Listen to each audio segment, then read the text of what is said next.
வேண்டிய ஒரு விநாயகர் மந்திரம், சொல்ல வேண்டிய மந்திரம் என்னன்னு கேட்டீங்கன்னா, ஓம் நிதி கணபதியே நமக. இந்த பீஜ மந்திரத்தை சொல்ல சொல்ல சொல்ல உங்களுக்கு இருக்கக்கூடிய தோஷங்கள் அனைத்தும் விலகி தடைகள் நீங்கி உங்களுக்கு வெற்றி கிடைக்கும். அது மட்டும் இல்லை, நீங்க வழங்கக்கூடிய காளி யாருன்னு கேட்டீங்கன்னா, இதை சொல்லும் போது எல்லாருக்குமே சந்தோஷமா இருக்கும். அந்த காளியை ரொம்ப பேர் போனவங்க. அவங்க கொல்கத்தாவில் உள்ள தக்ஷணேஸ்வரம் காளி. அந்த அம்மா எவ்வளோ பெரிய விசேஷம். கொல்கத்தா காளினாலே உடம்பு மெய் சிலுத்தது பேரை சொல்லும் போது. அந்த காளியை வழிபடுவது பார்ப்பவர்கள் போங்க. அப்படி இல்லை, அந்த படத்தை டவுன்லோட் பண்ணுவது.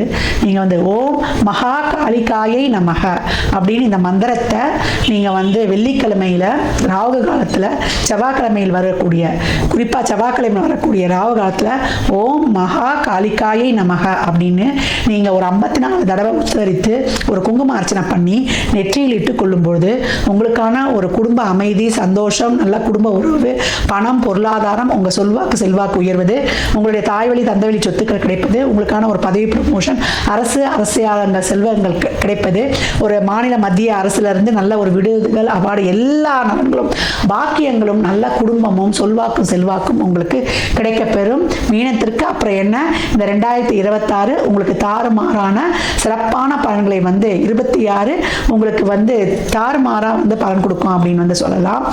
மீன ராசி லக்னத்திற்கு என் நல்வாழ்த்துக்களை தெரிவித்துக் கொள்கிறேன். பெண்கள் இந்த காலகட்டம் உச்சத்தை தொடுவீங்க. பெண் பிள்ளைகள் இருக்கிறாங்க, தாய்மார்கள்லாம் இருக்கிறீங்க, கொஞ்சம் சனி ராகு கேதுலாம் தசாபுத்தி நடக்குது அப்படின்றவங்க, ஒரு சந்திரன் புதன்லாம் ஒரு அந்தரம் போகுது, சனி ராகு கேது செவ்வாய்லாம் தொடர்ந்து இருக்குன்னா பெண் குழந்தைகளை பத்திரமா பார்த்துக்கோங்க.